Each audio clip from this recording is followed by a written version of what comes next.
This is a continuation in the series that we're doing, Weathering a Storm.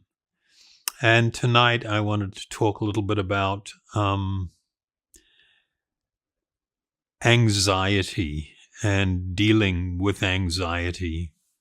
I mean, there's no doubt that the current situation and the ramifications, of all closing down of businesses and people potentially losing income and just the worry about the sickness issues, and no doubt causes in a lot of people's mind a certain amount of anxiety, of anxiousness.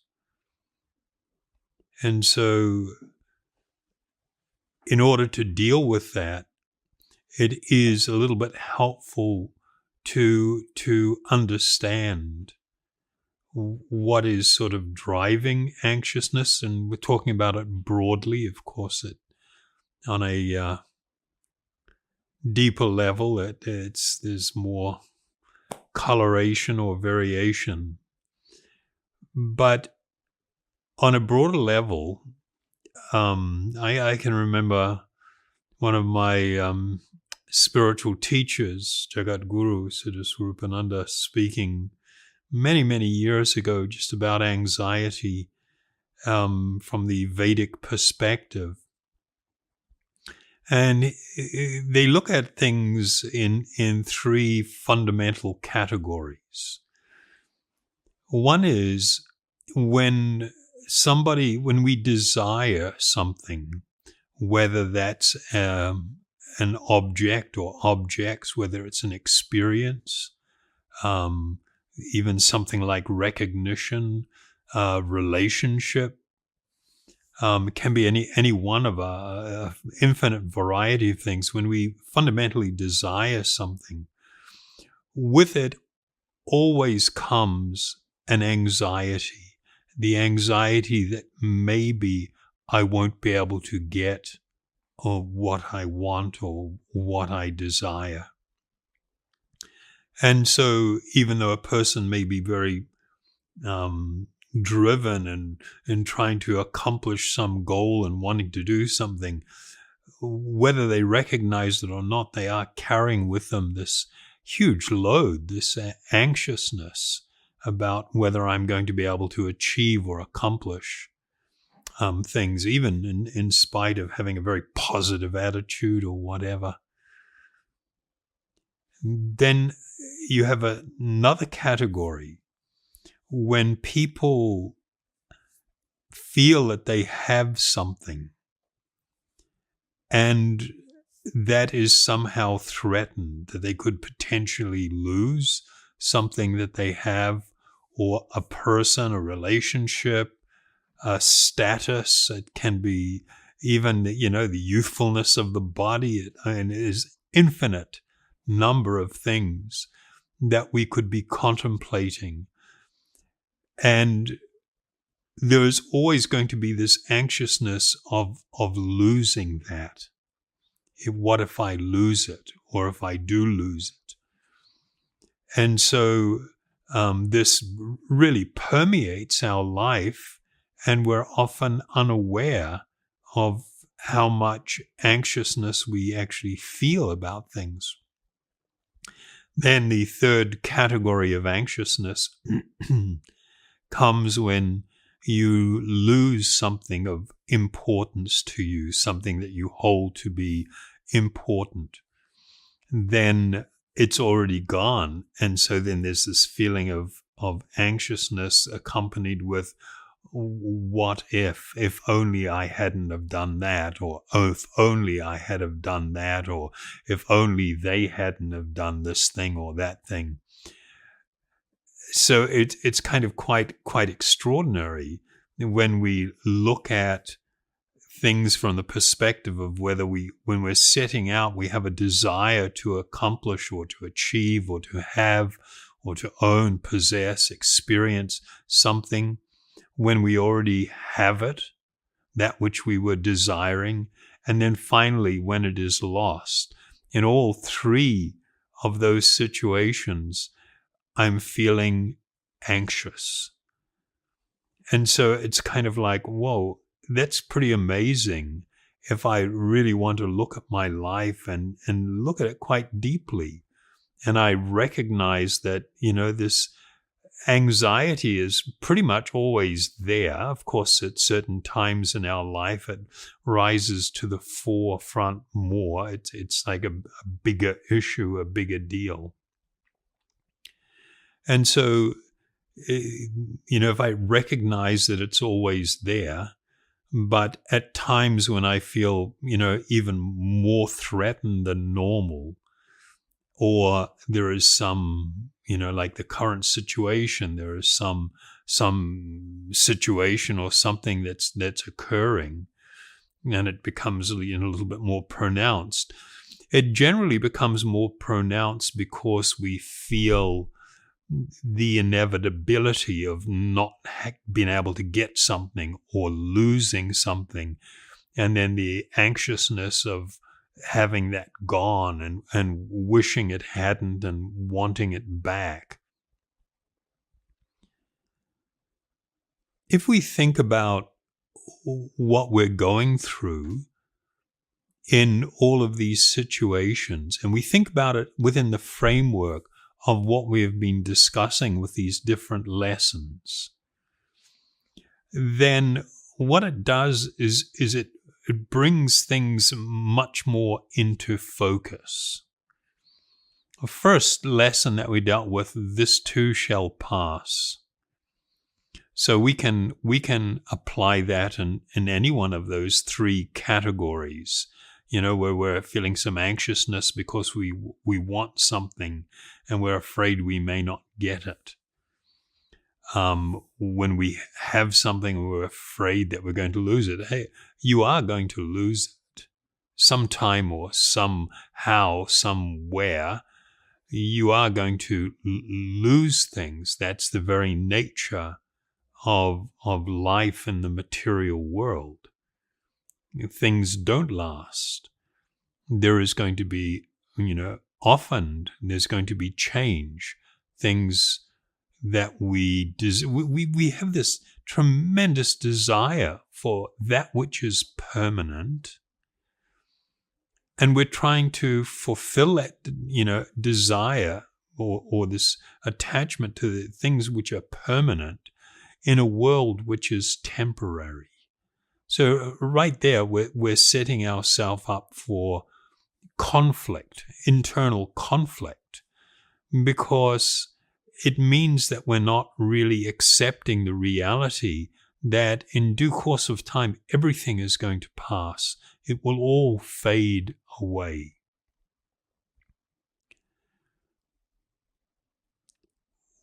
In considering that reality,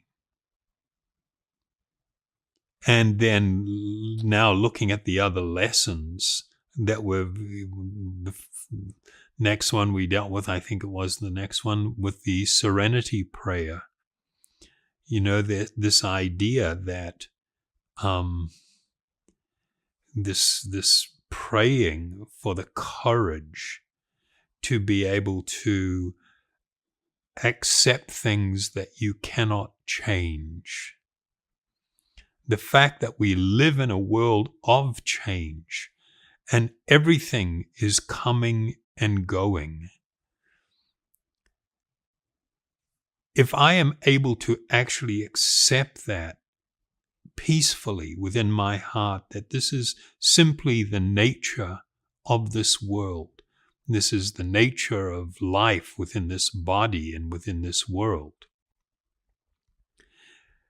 I will begin to recognize how out of character the material experience is, because I am an eternal spiritual being. The fact that I am an eternal spiritual being, this is the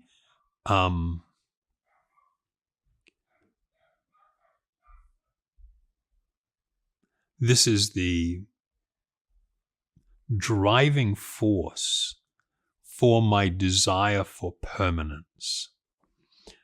The problem is there is a huge difference between me, the eternal spiritual being, and the body in which I am occupying when I falsely think that this particular external covering is who I am, and then I'm tethering this, my eternal nature and my desire for permanence and that which is eternal, eternality, to something which is temporary and changing and constantly going through these cyclical things of birth and death fundamentally.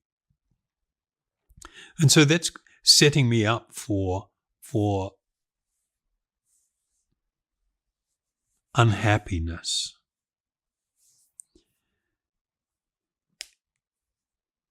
Learning to accept things for what they are, accepting that we don't have control over everything. We just absolutely don't. We can't. We're not in control of the world, as it were, and our experience of life. The area of our control, as we discussed, is how I'm going to choose to take something, how I'm going to allow something to affect me, in what way, how I am going to respond to something. This is what's within my domain of control. It's within my power. And when I become too overly focused on an unrealistic expectation, lives are filled with unrealistic expectation.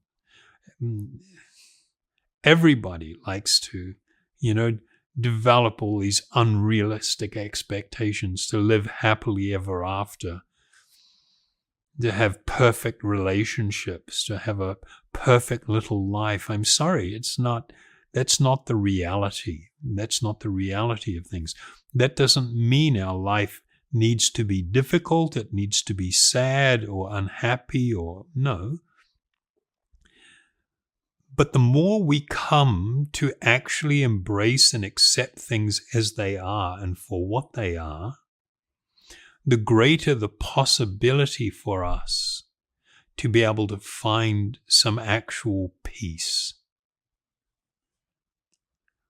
When a person can embrace the temporary nature of this world and so-called life in this world, even their own death is not particularly unsettling, because they recognize that even this eventuality, this one thing that I can absolutely count on, I can't count on anything else.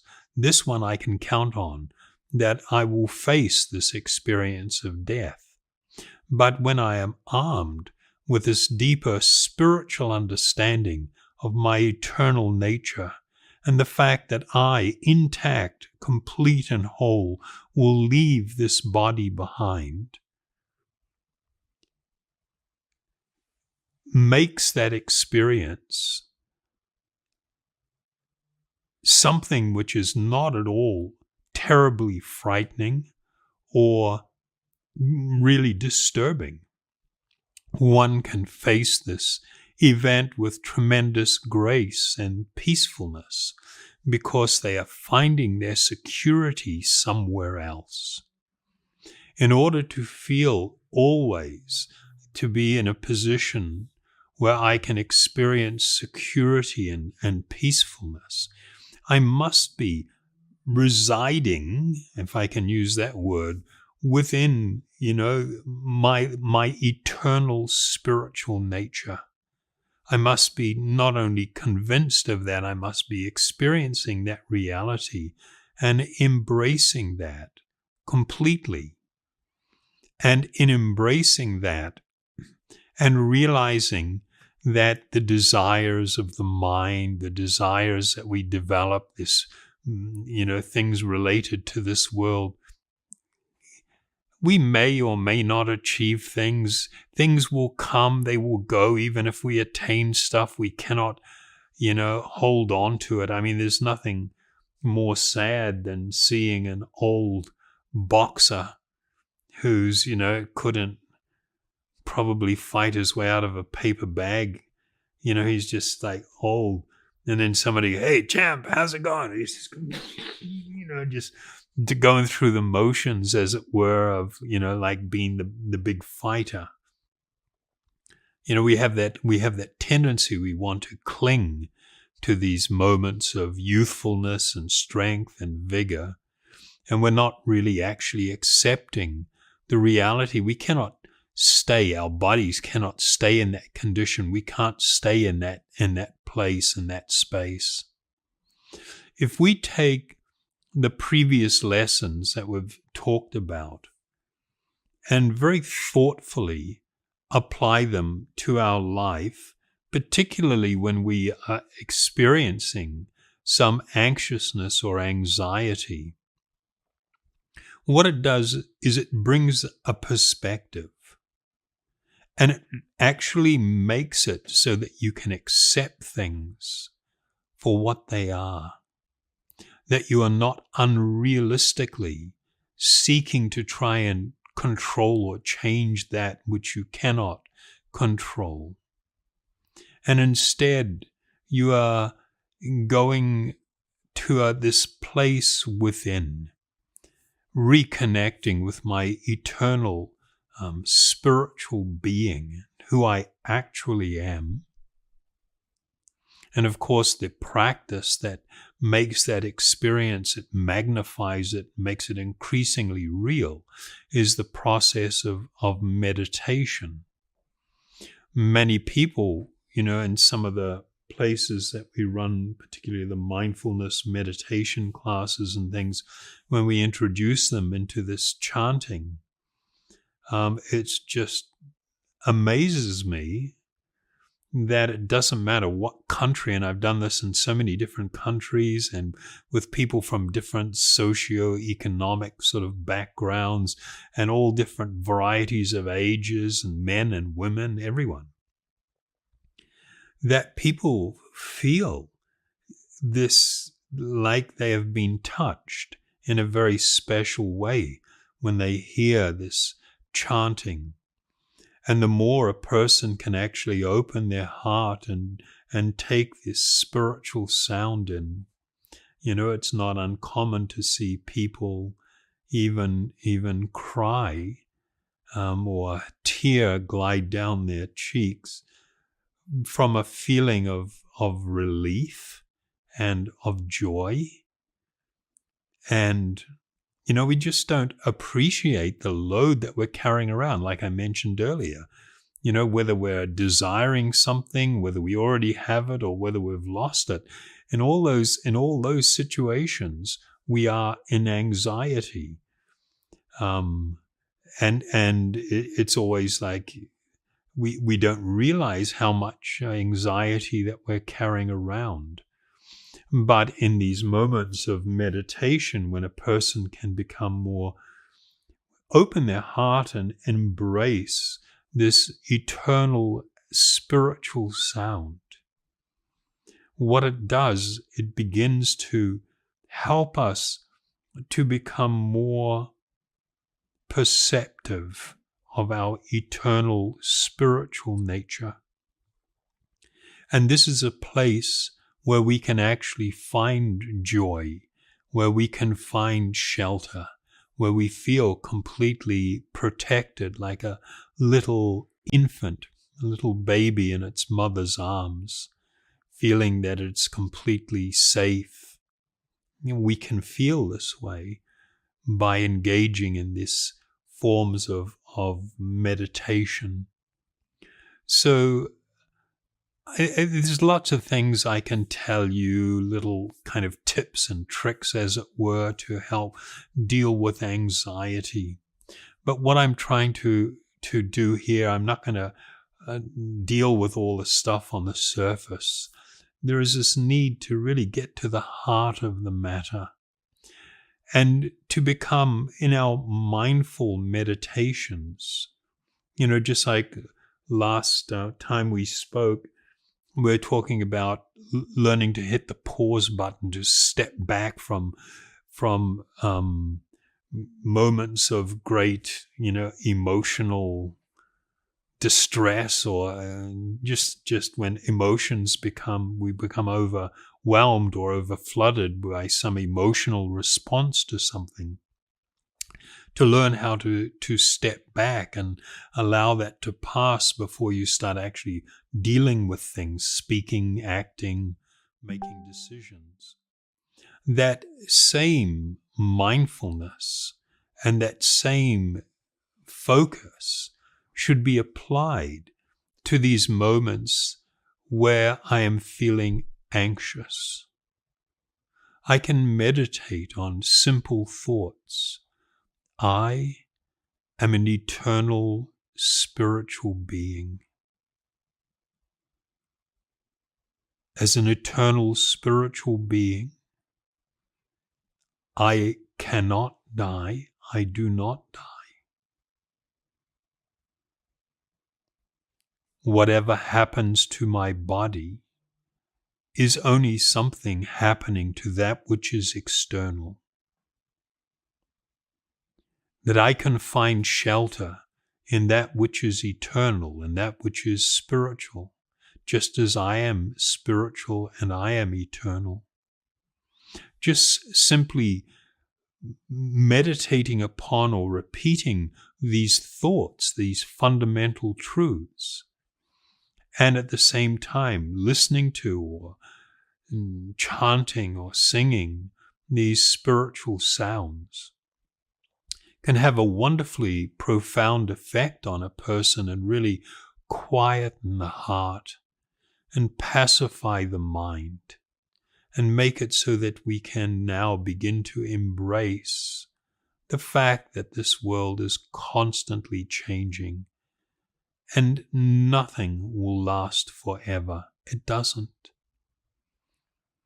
And when I embrace and accept that, then it simply now becomes about, okay, given that I am going to be in this situation and this is happening, not will happen, what if, always be speculating.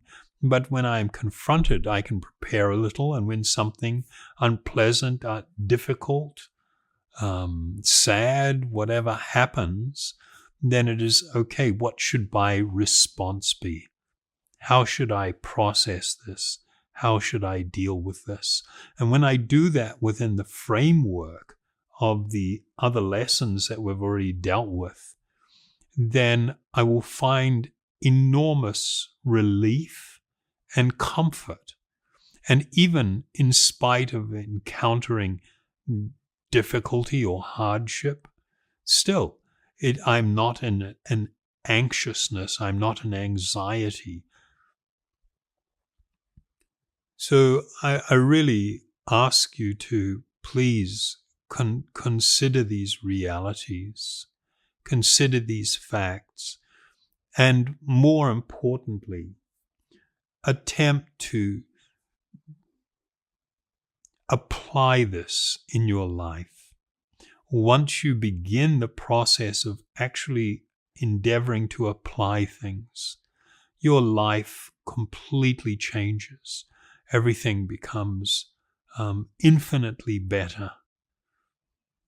Even when one is confronted with enormous difficulty, one can still be cheerful, one can still be light-hearted. It doesn't mean we're not taking things seriously, but we're not overwhelmed by the anxiousness that often comes from not accepting the reality of things, wishing it was different when your wishing is not going to make any difference. If you want to make things a little different or according to your capacity and according to the situation, then you need to take action. You need to do things that will begin to make some difference, that will bring the kind of change that you seek into your life. So it's a sober message, but I ask you to really consider it deeply and begin to attempt to try and practice these things in your life. Your life will become so much more wonderful, so much better. Thank you very, very much. So, feeling in a somewhat mellow and meditative mood here. So we'll sing Gopala Govindarama Madana Mohana, this mantra. And we might do it with a gentle and heartfelt kind of tune.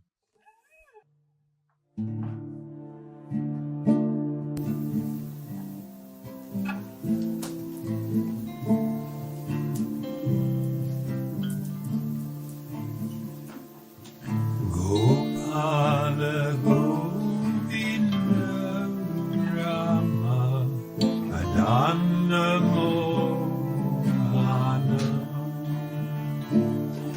Gopala Govinda Rama Madana Mohana